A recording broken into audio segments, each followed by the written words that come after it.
오늘은 게임주 빅뱅의 김단 저자님을 모시고 이야기를 나눠보도록 하겠습니다. 저자님 안녕하세요. 네, 반갑습니다. 네, 셀프 소개 한번 부탁드리겠습니다. 네, 저는 테시스 모바일 컨설팅 펌이라는 컨설팅 회사를 운영하고 있고 게임주를 위주로 분석하고 있는 투자 연구가이자 작가로 활동하고 있습니다. 네, 오늘 많은 인사이트 얻고 가겠습니다. 인사이트 주셔야 되는데. 네, 인사이트 많이 드리겠습니다. 네, 그 게임주 빅뱅이라는 책을 쓰셨잖아요. 네네.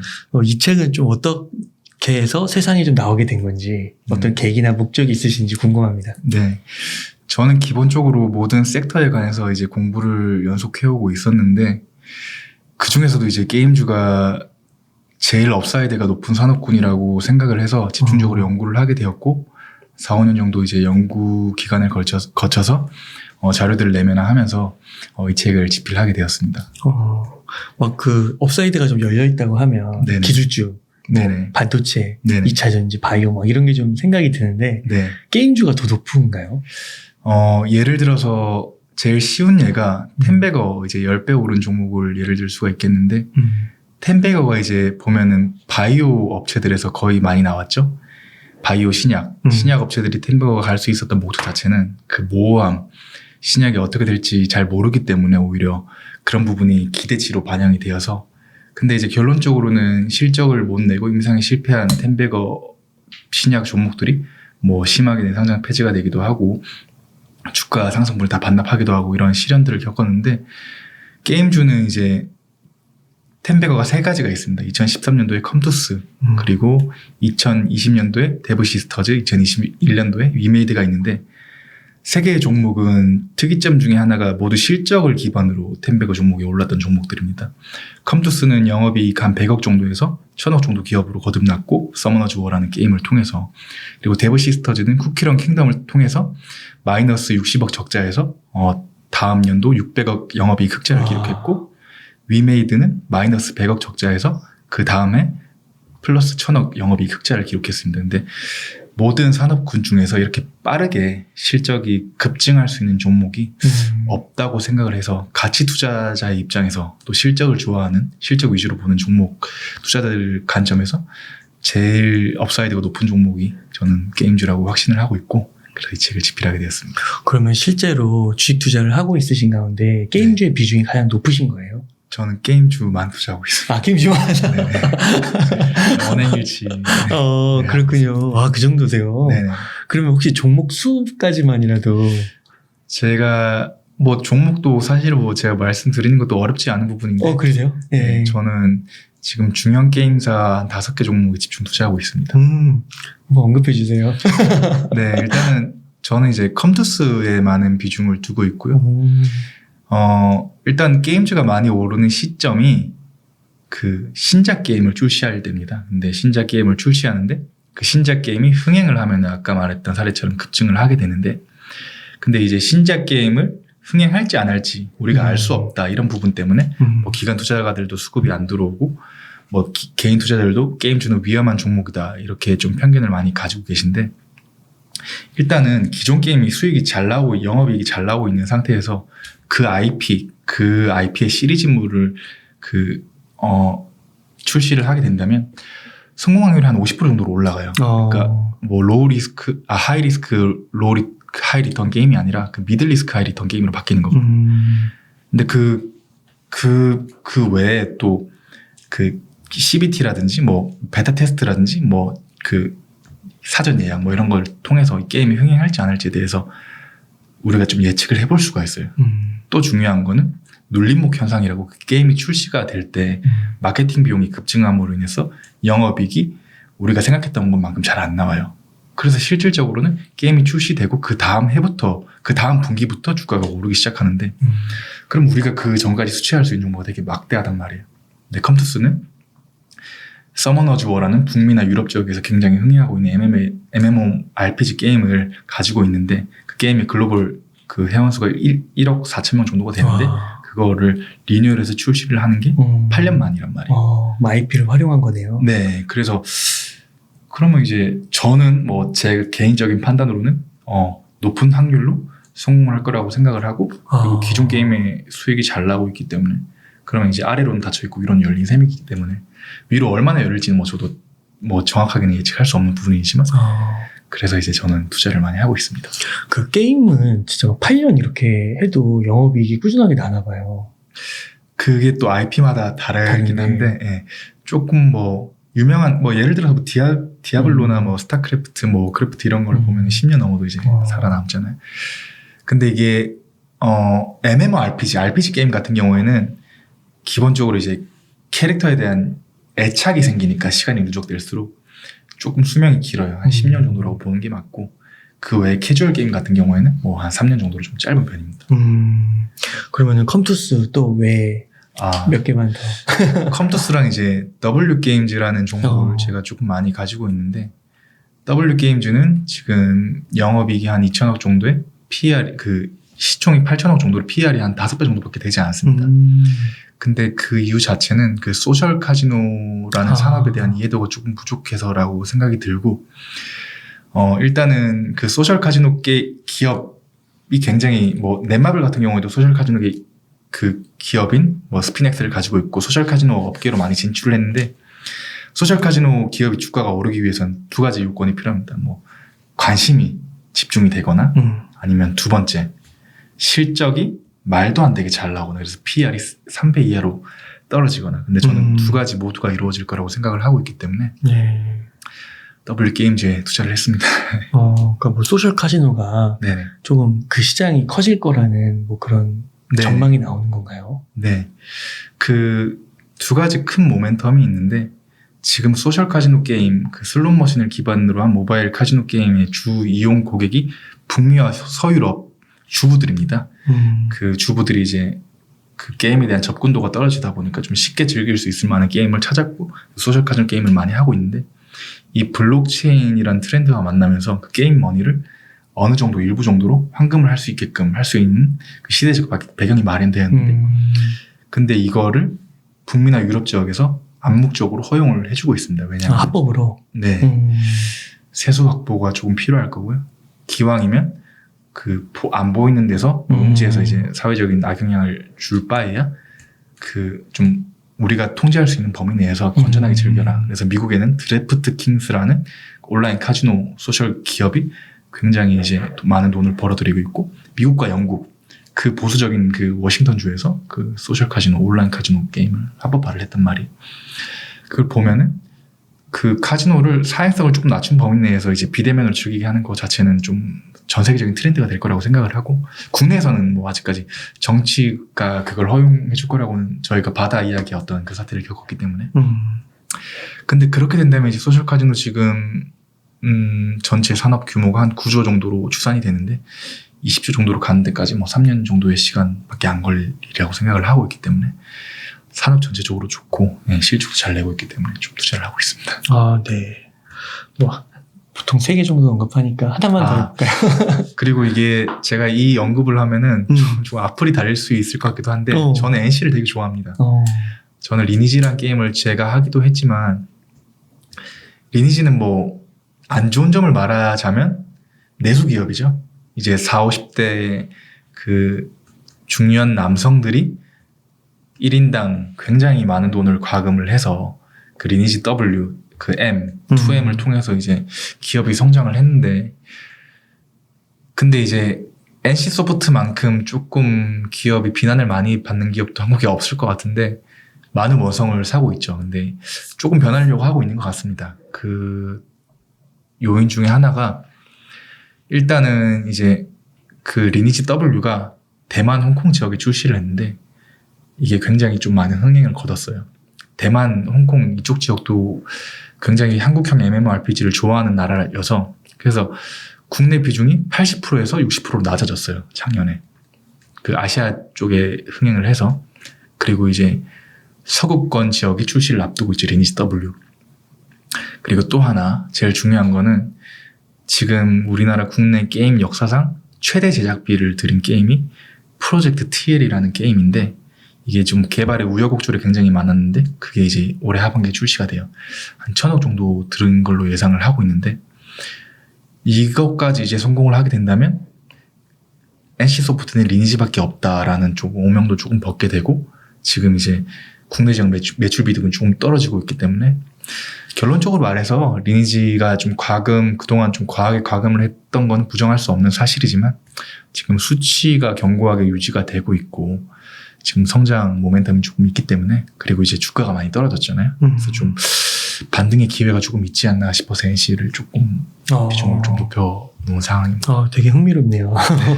그러면은 지금처럼 조금 증시가 흔들리잖아요. 네. 코로나 이후에 대세 상승장이 이제 지나간 것 같고 네. 하락장이나 뭐 횡보장 이 정도일 것 같은데 이런 시기에도 만약에 좀 현금 여유가 있으신 분들이라면 이런 게임주를 조금 사셔도 무방하다고 보시는 건가요?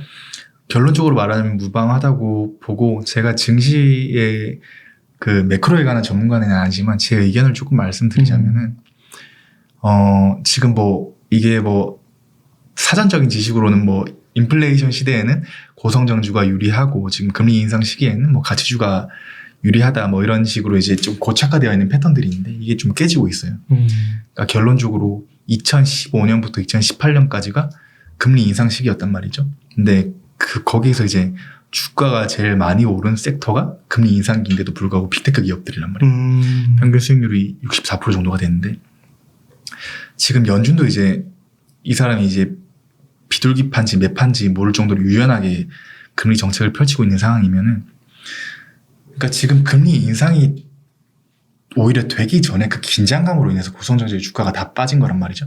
근데 지금 유동자금이 지금 주식이라는 그 자산에 유동자금이 많이 있는 상황이고 그렇다고 해서 뭐 채권이라든지 뭐 부동산이라든지 코인이라든지 이런 부분에 대해서 메리트가 지금 굉장히 낮은 상황이에요. 결국에는 주식에 이제 투자가 계속 이어질 건데 뭐 반대 매매로 인해서 포지션들이 청산되고 그러면 제일 중요한 게 2015년이나 2018년도에 고성장주가 조금 유망했던 것처럼 오히려 반대로 생각해서 옥석가리가 시작이 될 거라고 생각을 하거든요. 그래서 제가 조금 눈여겨보고 있는 섹터 가운데 그 한국 드라마 기업들, 게임주들, 웹툰 기업들 이 세 가지가 좀 유망하다고 생각을 하고 유망하다고 생각하는 이유 자체는 이 성장주들은 막연한 그 기대가 없고 현실에 치중하는 주식이 아니면서 또 기대의 여지를 불러일으키는 인플레이션 시대와 그리고 또 디플레이션 시대를 동시에 대비할 수 있는 주식이기 때문에 그에 더불어서 주가가 지금 많이 미리 땡겨서 하락 국면에 오랫동안 진입했기 때문에 굉장한 메리트가 있다라고 생각이 듭니다. 그러니까 앞서서 언급해 주셨던 컴투스 W게임즈 NC 같은 경우에는 네. 영업이익이나 매출이 견조한 건가요? 일단은 NC부터 말씀드리자면 NC는 지금 1분기 뭐 그 영업이익이 뭐 2,500억 정도로 그러니까 게임주 전반으로 예를 들어 설명드리자면 넥슨은 이제 도쿄 거래소에 상장됐으니까 제외를 하고 10대 상장사의 영업이익 합산액이 작년에 2조 2천억이었습니다. 근데 저는 이게 올해 제가 강력하게 말씀을 드릴 수 있는 거는 올해 국내 게임업계 산업이 이제 좀 구축된 지 한 20년 만에 처음으로 합산 영업이익이 3조 원을 돌파할 거라고 생각하기 진짜요? 때문에 거의 30%네요. 네, 이게 최초죠. 3이라는 숫자가 바뀌는 게.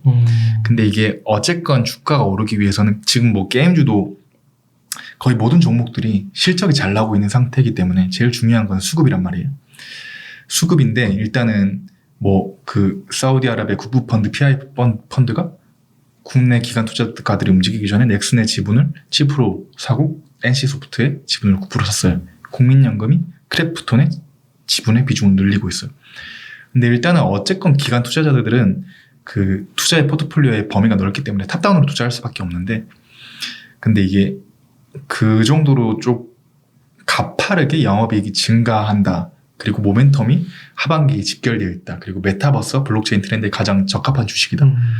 그러니까 이런 모든 상황적인 조건들이 맞아떨어지는 섹터가 또 없기 때문에 올해는 뭐 기관 투자가들이 이거를 주목을 안 하게 되면 직무유기가 아닌가라고 생각이 될 정도로 지금 모든 상황들이 좋기 때문에 한번 모멘텀을 줄 것 같고요.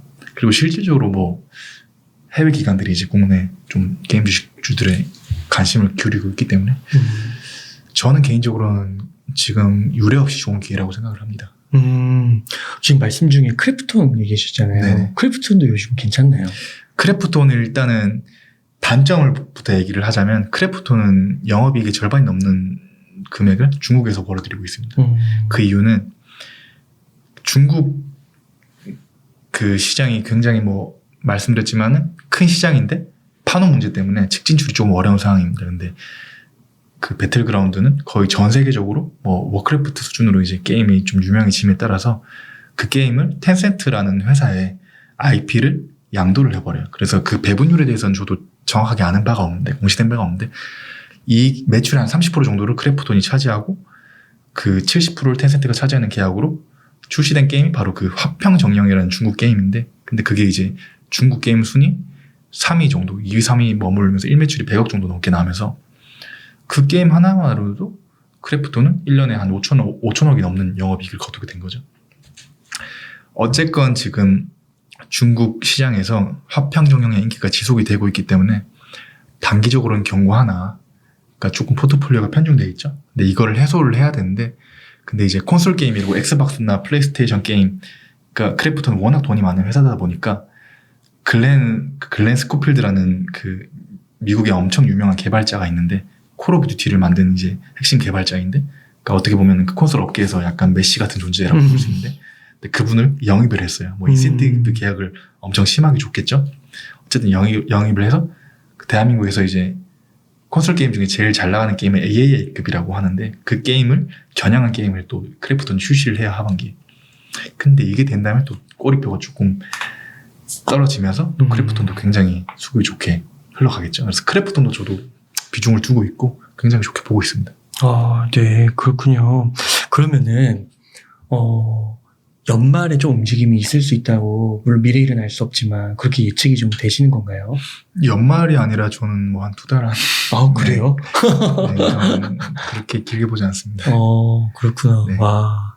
아, 근데 이 또 방송을 들으시는 분들이 바로 사면은 또 괜찮을까요? 투자의 판단은 제가 저는 일단은 정보만을 전달을 드리면은 실적은 지금 좋게 나올 것 같습니다. 제 개인적인 판단입니다. 네, 그래서 시청자분들께서 꼭 오늘 방송 들으시고 게임주 빅뱅 네네. 이 책 꼭 디테일도 좀 확인하시고 네네. 또 진짜 공부하셔야죠. 자기 피 같은 돈이 들어가는 네네네. 건데.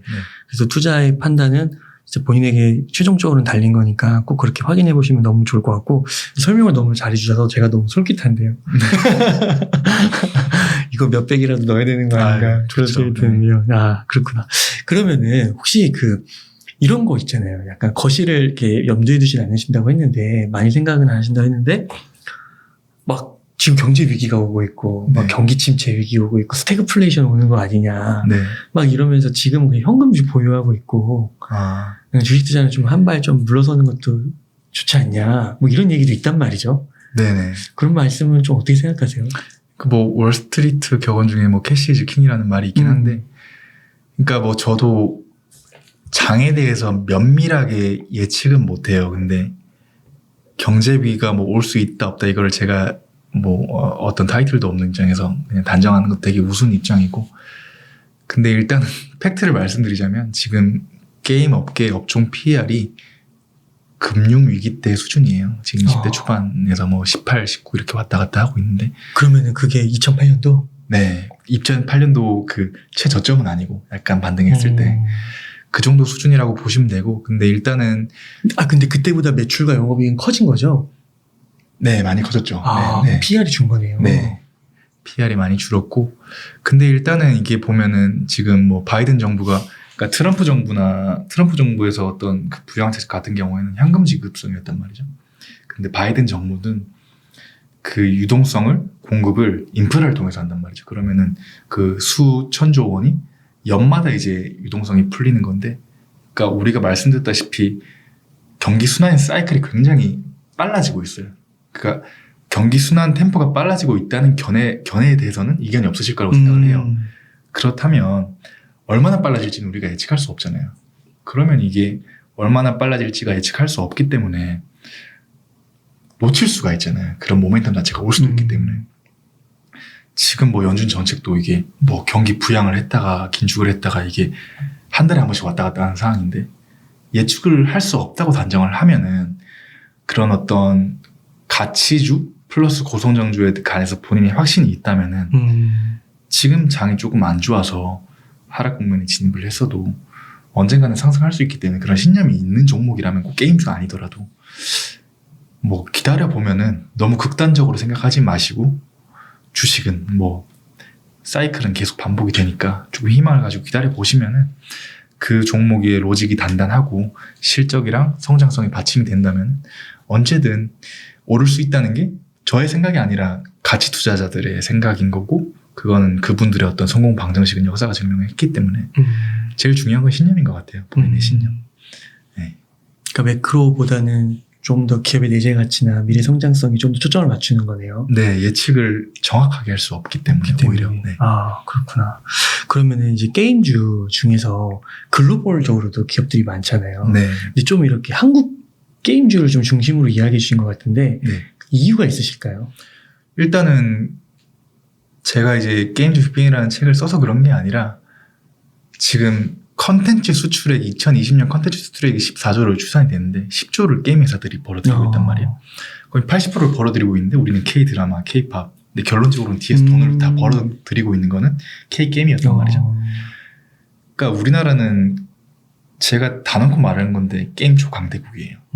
그러니까 MMORPG라는 게임 자체를 모바일형 MMORPG를 창시한 것도 우리나라이고 뭐 비즈니스 모델 구조를 구축한 것도 우리나라이고 근데 그렇게 그러니까 예를 들어 드리자면 전 세계 단일 게임 중에 매출 1위가 넥슨의 던전 앤 파이터 그리고 그 스팀 플랫폼의 동시 접속자 수 1위, 2위가 배틀그라운드, 로스트 아크 뭐 그리고 소셜 카지노 업계에서 3, 4위가 한국 기업.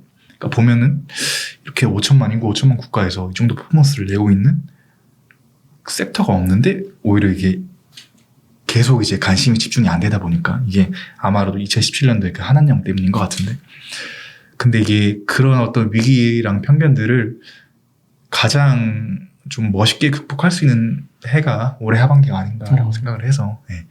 저는 그냥 결론적으로 말씀드리자면 우리나라는 게임 초강대국입니다. 초강대국? 네. 그냥 강대국도 아니고 초초강대국. 네.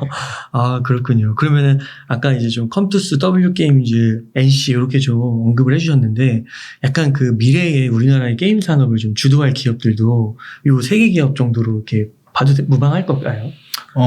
아니 그렇진 않고 그러니까 모든 게임주들이 다 장점들이 있어요. 뭐 카카오 게임즈는 오딘이라는 IP를 내재벌을 했고 오딘. 그러니까 게임주가 제일 좋은 게 그 물 같은 기업이란 말이죠. 그러면 블록체인 트렌드든지 메타버스 트렌드라든지 그런 거를 제일 빠르게 흡수할 수 있는 뭐 예를 들어서 마인크래프트, 뭐 로블록스, 포트나이트 이런 거 메타버스 게임을 보시면 아시겠지만 그러니까 시대의 변화에 굉장히 이제 좀 예민한 주식이고 빠르게 따라가는 주식인데 그 트렌드를 국내 기업들이 뭐 놓치지를 않고 있어요. 모든 기업들이. 그래서 모든 기업들이 다 경쟁력이 나름대로 있다고 생각을 하고 제가 뭐 종목을 구체적으로 찝어드렸지만 뭐 다른 종목들도 뭐 충분히 경쟁력이 많기 때문에 네 저는 다 좋게 보고 있습니다. 그렇군요. 그러면 이 게임주도요 그 매매법이 있는 건가요? 사고 파는 시기? 네, 뭐 저만의 이제 방정식이 책에도 나와 있고 네, 있죠. 네. 그냥 계속 모은 그런 건 아닌가 보네요. 저는 일단은 게임주를 투자를 적기는 기존에 있던 IP가 하향 안정화 국면에 돌입을 해서 매출이 조금씩 줄어들고 있는 와중에 경쟁력 있는 신작 IP가 출시될 때 그리고 그 출시될 때 전에 어느 정도 이제 그 게임의 그 룰이라든지 세계관이 그 유튜브나 어떤 매체들을 통해서 이제 소개될 때 그때쯤이 제일 적기라고 생각을 하고 그때 투자를 해서 그 매출이라든지 영업이익이 폭증할 때를 기다리는 게 게임주의 특화된 어떤 투자법이라고 생각을 합니다. 네. 그럼 파는 시기는 그거에 이제 반대로 하면 되는 걸까요? 파는 시기는 이제 실적이 가시화가 되고 그게 이제 주가가 따라갔을 때 그때 이제 파시면 좋을 것 같습니다. 뭐 저는 기본적으로 장기 투자자입니다. 네. 일단은 이제 좀 게임 거시적으로 보면은 지금 모바일 게임이 시장 규모가 140조, 콘솔 게임이 60조, PC 게임 60조 정도인데 지금 우리나라 국내 기업들은 영업이익의 한 80% 정도를 모바일 게임으로 벌어들이고 있어요. 근데 이제 제일 중요한 모멘텀 두 가지가 있는데 하나는 이제 우리나라가 아까도 말했듯이 넥슨이나 그리고 그 크래프톤의 사례와 같이 콘솔 게임 시장으로 뛰어든다. 그 60조 시장에서 우리가 그 차지하고 있는 비중이 거의 없다시피 했는데 이거 우리가 이제 시장을 진출한다. 이게 좀 역사적인 사건인 것 같고 그리고 두 번째는 소셜 카지노 게임 그러니까 전 세계 카지노 산업의 규모가 한 250조 정도로 추산이 되는데 이게 점점 더 온라인화가 되고 있어요. 뭐 영국이나 미국 같은 여러 주들 경우에는 세수가 안 거치다 보니까 카지노를 비대면화하는 거를 이제 허용을 해주고 있어요. 그 워싱턴 DC주조차 온라인 카지노를 허용한 상황이고요.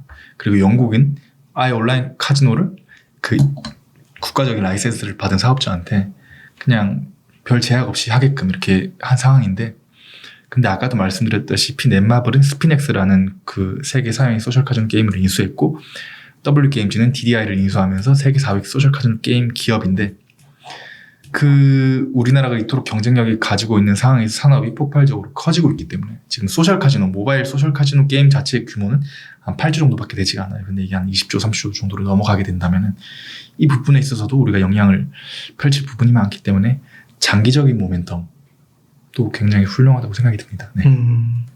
그래서 콘솔과 소셜 카지노 네네 두 가지가 조금 큰 눈여겨볼 만한. 혹시 PC 쪽에서는 흐름이 돼요? PC 쪽에서는 지금 뭐 아까도 말씀드렸지만 로스트아크가 뭐 동시자수 2위를 하고 있고 1위가 배틀그라운드고 저희가 이미 역할을 잘 하고 있기 때문에 그리고 뭐 그 아까 말씀드렸듯이 NC소프트의 프로젝트 TL은 그 아마도 스팀 플랫폼을 통해서 출시가 될 계획이에요. 그래서 스팀도 계속해서 이점을 할 거고 근데 제가 언급을 안 드렸던 이유는 이미 잘 하고 있기 때문에 네. 뭐 제가 뭐 또다시 뭐 말씀 안 드려도 뭐 아시잖아요. 로스트아크 지금 얼마나. 그러니까 로스트아크가 의미가 있는 게 그 MMORPG 게임을 흔히 한국형 MMORPG 게임이라고 얘기를 했는데 MMORPG가 서구 북유럽에 이렇게 흥행을 한 사례가 검은 사막도 물론 흥행을 하긴 했지만 이 정도까지 파급을 한 사례 자체가 없었거든요. 근데 로스트아크가 그 편견을 좀 멋있게 깨줬단 말이죠. 근데 그 바톤을 프로젝트 TL이 이어받는다면 지금 NC소프트 올해 영업이익이 1조가 넘을 거기 때문에 굉장히 좋을 거라고 생각을 하고 그러니까 로스트아크가 그 어떤 길을 터준 만큼 그 후발주자들이 좀 멋진 퍼포먼스를 보여줘야지 국내 게임 산업 전반에 조금 온기가 좀 멈출 수 있을 거라고 생각이 듭니다. 제 주변에 있는 분들, 게임즈 투자하시는 분들, 네. 보면은 펄어비스 얘기 많이 하는 것 같아요. 펄어비스가 팬덤이 굉장히 많죠. 기술력이 엄청 뛰어나다고 막 그런 얘기 하는 것 같은데요. 펄어비스가, 저도 펄어비스 굉장히 좋아하는데, 네. 제가 언급을 안 드렸던 이유는 그 팬덤이 굉장히 많기 때문에 주가가 선반영이 됐어요. 그러니까 PR이 50배를 넘어갔단 말이죠. 업종 PR은 20배가 안 되는데도 불구하고. 그렇다 보니까 투자 메리트가 조금 떨어진다고 생각을 했는데 근데 이제 좀 지금 많이 하락을 하고 중국 시장에서 좀 예상치 못한 퍼포먼스를 보여주면서 지금 조금 하락을 한 상황인데 펄어비스 그 김대리 의장이라든지 그 경영진들의 그 경영 역량이라든지 개발 역량은 국내에서 최고 수준이라고 생각을 들어요. 저도 자체 엔진을 가지고 있잖아요. 게임을 제작한 자체 엔진을 가지고 있고 펄어비스의 눈여겨볼 만한 모멘텀 자체는 지금 검은 사막은 지금 매출 하향 안정화 국면을 거두고 있고 하반기에 붉은 사막이라는 게임이 출시를 하고 2023년 초에 도깨비라는 뭐 최대 제작비를 들인 메타버스 게임을 그 그래픽이 엄청 좋다고 막 네. 그러네요. 그러니까 펄어비스를 보면 옛날에 좀 셀트리온 생각이 나요. 그 주주들이 굉장히 좀 팬덤이 굉장히 많아요. 그러니까 검은 사막 자체는 이제 게임성 자체는 그 당시에 그 정도로 좀 높은 훌륭한 게임성을 가진 게임이 없었기 때문에 저도 뭐 검은 사막 즐겨 하고 굉장히 좋은 기업이지만 다만 아쉬운 점은 그 붉은 사막이라든지 도깨비라든지 이게 출시 일정이 좀 가시화되지 않고 조금 이제 밀려져 있기 때문에 조금 제가 언급을 안 드린 부분이 있고 펄어비스도 굉장히 경쟁력이 있는 주식이고 뭐 성장성도 굉장히 좋은 주식이라고 생각합니다. 혹시 이런 게임주 회사 이런 거를 위메이드도 그렇고 약간 이렇게 코인하고도 많이 연관된 사업들이 나오고 있잖아요. 네. 메타버스 이런 거 네. 나오고 그런 쪽의 전망은 좀 어떻게 보세요? 저는 개인적인 판단입니다만 네. P2E 블록체인 트렌드가 게임 업계 산업에 있어서 그다지 큰 모멘텀이 되지 그래요? 않을 거라고 생각이 들어요. 일단은 이게 산업적으로 봤을 때 NFT는 이제 예를 들어서 내가 메이플의 지팡이를 가지고 있고 뭐 카트라이더에 카트를 가지고 있으면 이거를 뭐 이름표를 붙여서 거래를 쉽게 하고 그 게임의 세계관을 넓히고 그 코인을 상장해서 이제 거래를 활성화하게 되는 개념인데 그렇게 해서 이제 그거 한 2% 정도 수수료를 얻으니까 당연히 이제 추가 수익원이 생긴단 말이죠. 근데 이 수수료가 그렇게 높지가 않잖아요. 높지가 않기 때문에 뭐 수익원으로서 뭐 거대한 부를 창출할 수는 없을 것 같고, 중요한 거는 이제 코인이 상장되는 건데, 그러니까 자체 이제 게임 카테고리들이 많을수록 그거 P2E 버전으로 많이 출시가 될수록 그 연계된 코인의 가치는 올라가겠죠. 어떻게든 화폐의 가치는 범용성이 굉장히 중요한 부분이기 때문에, 그러면 코인을 유동화해서 뭐 기천억이라든지 뭐 위메이드는 위믹스를 매각을 해서 1,000억의 현금 수익을 얻었고, 그를 통해서 이제 위메이드 플레이, 썬데이 토즈를 인수할 수 있었고, 중요한 거는 이건 개인적인 판단입니다만 그 수수료가 중요한 게 아니라 코인 유동화 수익이 중요하다고 생각을 해요. 근데 그 유동화 수익이 지금 그 회계적인 논의가 있어야겠지만 영업이익으로 처리가 안 되고 있어요. 선수 수익이라고 해서 우리가 상품권 매출처럼, 그러니까 매출이 아니라 부채로 잡고 있는데, 그러니까 이게 저는 가치 투자자이기 때문에 이게 실적에 반영이 안 되기 때문에 그다지 이제 중요한 모멘텀이 아니라고 생각하고, 근데 그래도 이제 조금 눈여겨볼 만한 사항은 1,000억이나 2,000억 정도의 규모를 캐시를 가질 수 있는 코인 유동화 수익이라는 어떤 새로운 그 자본 창출 수단이 생긴 거잖아요. 근데 지금 이거를 유동화하기에는 눈치가 보이는 상황이란 말이에요. 지금 코인 상황 자체가 루나 사태도 있고, 위메이드도 위믹스를 유동화해서 그 위믹스 투자자들한테 굉장히 많은 모성을, 그러니까 조심을 할 거란 말이에요. 유동화 시기가 올해는 안 일어날 것 같은데 굉장히 미뤄지는 거죠. 조금 이제 어떤 상황적인 조건들이 맞아 떨어질 때 그때 이제 유동화를 할 건데, 그렇다면 이제 당장에 있어서는 뭐 이거를 통해서 어떤 실적이 증가할 수 있는 모멘텀이 전혀 없고, 그리고 정책이 두 가지예요. P2E 우리가 신경을 쓰자. 우리는 게임성에 집중을 하자. 그러니까 스마일게이트라는 회사는 이제 P2E에 조금 이제 반대되는 입장인 거예요. 게임에서는 게임이 재밌어야지. 거긴 상장도 안 했더라고요. 네, 스마일게이트 RPG라는 회사가 이제 비상장 회사인데 뭐 상장 예정 뭐 이렇게 매년 뉴스에 나오는데 뭐 아직 미정인 상황이고요. 근데 결론적으로 스마일게이트는 그거를 이제 입증을 했죠. 로스트아크라는 게임을 통해서. 근데 이제 중요한 거는 결론적으로는 화폐가 범용성이 있든지 게임 회사가 돈을 많이 벌든지 그러려면 사람이 모여야 된단 말이죠. 근데 이게 우리가 그 돈을 벌려고 게임을 하진 않잖아요. 그러니까 뭐 돈을 부가적으로 버는 거지. 뭐 그 동남아시아 엑시 인피니트가 잠깐 반짝하다가 사라진 것처럼 결국에는 사라졌어요? 그러니까 그 화폐 가치가 굉장히 10배 이하로 떨어졌단 말이죠. 그래요? 네, 잠깐 반짝을 하다가 결론적으로 게임이 재밌어야 된단 말이죠. 그렇구나. 그래서 제일 중요한 거는 게임성이라고 생각을 하고, 그래서 스팀 플랫폼의 어떤 그 창업자도 P2E 블록체인을 좀 반대하는 입장이에요. PC 게임에는 스팀에 유통되는 한 그런 부분들을 조금 배제를 하고 출시가 될 예정을 보이고 있고, 그러니까 물론 모멘텀이 많은 산업이고 그를 통해서 블록체인 기술이 발전한다는 건 오케이지만 이거를 통해서 실적이 굉장히 뭐 가치 투자는 실적만 보고 투자를 하는 거잖아요. 그 입장에서는 크게 유의미하지 않다, 이렇게 결론을 내리고 싶습니다. 그러니까 약간은 다소 조금 구현이 된다 해도 좀 약간 먼 미래의 얘기라고 좀 볼 수가 있겠네요. 네네. 그래서 당장의 뭔가 주가 흐름이나 그리고 전통적인 그런 재무적인 그런 지표로 확인되는 거는 이제 게임 자체를 좀 더 집중해서 보시는 거고. 네네. 네, 그러시군요. 네. 굉장히 이렇게 또 짚어주시는 분은 또 처음 만나뵙는 것 같아요. 보통은 이제 게임주 이러면 메타버스, 뭐, P2E도 하시고 NFT도 막 연결하셔가지고, 이 PER이 어디까지 갈지 모르는 이런 것들을 많이 기대치를 심어주시는 것 같은데, 굉장히 현실적으로 지금 시점에서 어디까지 보면 좋겠다라고 얘기해 주신 것 같아서 굉장히 도움되는 말씀 같습니다. 이 게임주 빅뱅, 정말로 이게, 그 말 표현처럼, 빅뱅이라는 표현처럼 정말 올해 어떤 일이 벌어진다면은 저자님 한 번 더 출연해 주셔가지고 한 번 더 말씀해 주셔도 너무 좋을 것 같은데요. 네네.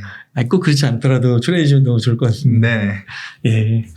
그러면 어떻게 저자님 여기 전반적으로 질문을 한번 좀 다뤄본 것 같은데 혹시 뭐 좀 추가하실 말씀이나 뭐 그런 것들 있으실까요? 그러니까 아무래도 좀 흥미로운 얘기를 해야겠죠. 좀 많으신 분들이 이제 봐야 되기 때문에 좀 재밌는 얘기를 또 하나 하자면, 그러니까 게임주만 보시는 게 아니기 때문에 그러니까 제가 이제 드라마 웹툰을 조금 눈여겨보고 있는 게 있는데 지금 드라마주 가운데 뭐 레몽레인이라든지 뭐 사마 네트워크스라든지 뭐 펜엔터테인먼트 시총 2천억이 되지가 않아요. 근데 저는 기본적으로 기간을 탑다운 방식으로 투자를 할 수밖에 없기 때문에 그 산업의 모멘텀이 있는 거를 되게 중요하게 생각을 하는데 그건 왜 그런 거죠? 그러니까 그분들은 이제 어떻게 보면은 보고서를 제출을 해야 되고 정량적으로 로직이 서야 되고 그래야지 이제 트렌드 레코드가 쌓이는 거고 평가가 할 수 있는 거고 그러니까 어떻게 보면은 그분들은 논리로 투자를 할 수밖에 없는 업을 가지신 분이잖아요.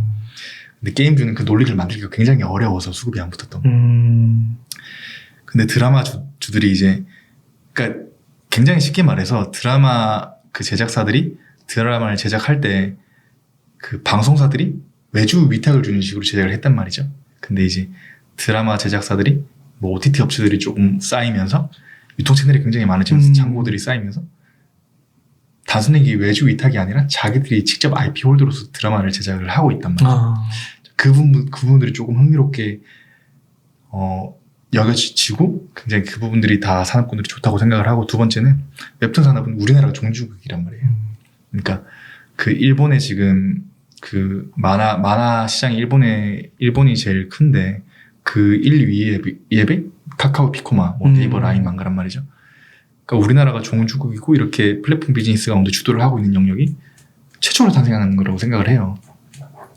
그리고 피코마의 성장률은 굉장히 이제 가파른 성도로 이어지고 있고 그래서 웹툰 산업도 굉장히 좋은 산업이라고 생각이 들고 그래서 제가 이제 뭐 게임주에 대해서도 얘기를 하고 드라마에 대해서도 얘기를 했는데 중요한 거는 지금 뭐 인플레이션 시대에는 뭐 고성장적이 유리하다 뭐 디플레이션 시대에는 뭐 지금 뭐 가치주 뭐 자산주 이런 게 유명하다 이런 공식들이 지금 적용이 조금 안 되고 있는 시점이란 말이죠. 결국에는 본질로 돌아가서 그럼 우리가 믿을 건 실적밖에 없는데 실적은 지금 당장은 배신하는 것처럼 보일 수 있지만 언젠가는 우리한테 그 보상을 해준다.